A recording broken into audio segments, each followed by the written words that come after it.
بسم اللہ الرحمن الرحیم۔ السلام علیکم۔ احادیث رسول صلی اللہ علیہ وآلہ وسلم۔ حضرت عائشہ رضی اللہ تعالیٰ عنہا سے روایت ہے کہ رسول اللہ صلی اللہ علیہ وآلہ وسلم نے فرمایا، اللہ تعالیٰ کے نزدیک سب سے ناپسندیدہ اور قابل نفرت شخص وہ ہے جو سخت ضدی اور جھگڑالو ہے۔ یہ سنن نسائی کی حدیث نمبر ہے 5425۔ حدیث رسول ہے، حضرت ابن ابی ملیکہ بیان کرتے ہیں کہ دو لڑکیاں طائف کے علاقے میں کچھ سلائی کر رہی تھیں۔ ان میں سے ایک نکلی تو اس کے ہاتھ سے خون بہہ رہا تھا۔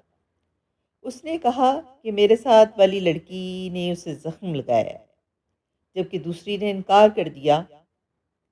میں نے اس بارے میں حضرت ابن عباس رضی اللہ تعالیٰ عنہ کی طرف لکھا تو انہوں نے جواباً تحریر فرمایا کہ رسول اللہ صلی اللہ علیہ وآلہ وسلم کا فیصلہ ہے کہ مدعی علیہ کے ذمہ ہوگی۔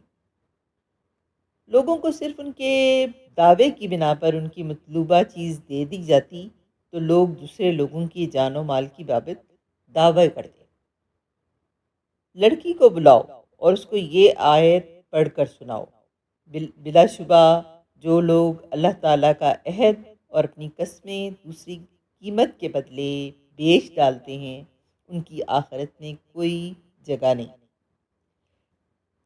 میں نے اس لڑکی کو بلایا اور یہ آیت پڑھ کر سنائی۔ اس نے اعتراف کر لیا۔ حضرت ابن عباس رضی اللہ تعالیٰ عنہ کو یہ بات پہنچی تو بہت خوش ہوئے۔ یہ سنن نسائی کی حدیث نمبر ہے 5460۔ زکوٰۃ کا بیان۔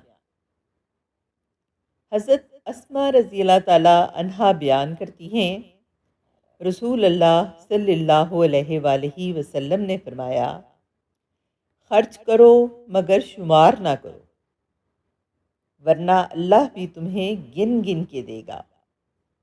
مال کو روک کے نہ رکھو، ورنہ اللہ تم سے روک لے گا، اور جتنا ہو سکے ادا کرتی رہو۔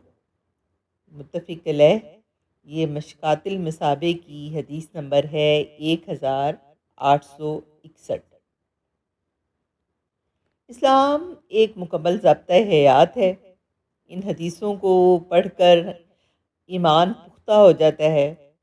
اگر آپ بھی اس بات سے متفق ہیں تو میرے چینل کو سپورٹ کریں، زیادہ سے زیادہ شیئر کریں اور سبسکرائب تو ضرور کر دیں۔